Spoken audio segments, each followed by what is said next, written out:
Depuis ce matin 6 heures, la ville de Figuig est l'objet d'attaques extrêmement violentes de la part de l'armée algérienne. Les troupes algériennes, d'après les derniers renseignements qui nous sont parvenus, ont pénétré de plusieurs kilomètres sur le territoire marocain,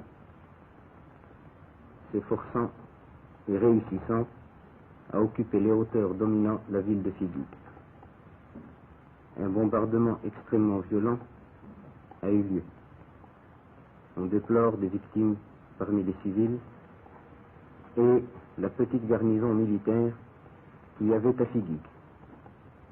Car en fait, il n'y avait à Figuig qu'une compagnie de l'armée royale.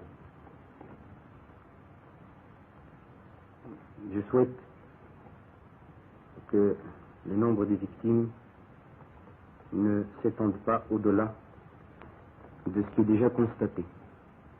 Car c'est à partir de Figuig, justement, d'après tous les historiens, et même les plus mal intentionnés, que les problèmes de frontières commencent.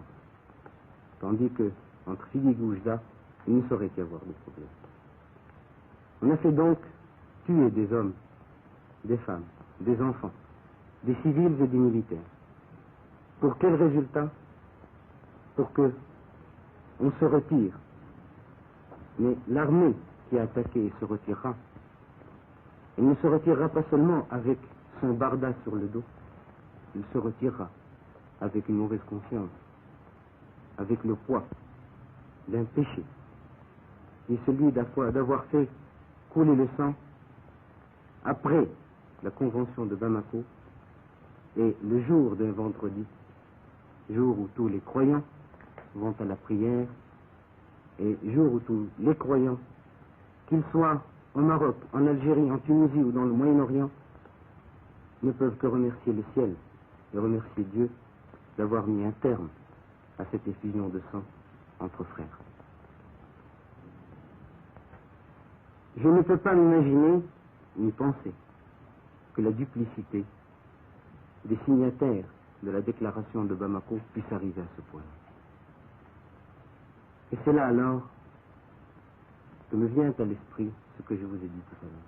Quelle est cette main occulte, maléfique et criminelle qui cherche à accumuler entre l'Algérie et le Maroc, entre deux peuples, des monceaux de cadavres innocents, n'ayant voulu ni se battre, ni encore moins se haïr. Certes, beaucoup pourraient me dire, pourquoi est-ce que le Maroc ne prend pas des mesures de rétorsion? Pourquoi ne voulez-vous pas, en face d'Oujda, essayer de... Et je leur dirais, pourquoi faire couler des vies humaines, du sang humain? Pourquoi détruire des vies humaines quand je sais que la conquête militaire que je ferai ne sera bâtie que sur l'injustice et qu'en tout état de cause, ni politiquement ni militairement, elle ne sera subie dessus. Le Maroc, pour sa part, n'entend répondre à cette attaque traîtresse, à cette attaque qui ne ressemble pas et qui n'a jamais ressemblé au génie de l'Afrique du Nord, car les Africains du Nord ont toujours été des hommes et des lions, ils n'ont jamais été des chacals. Le Maroc ne répondra pas à une traîtrise par une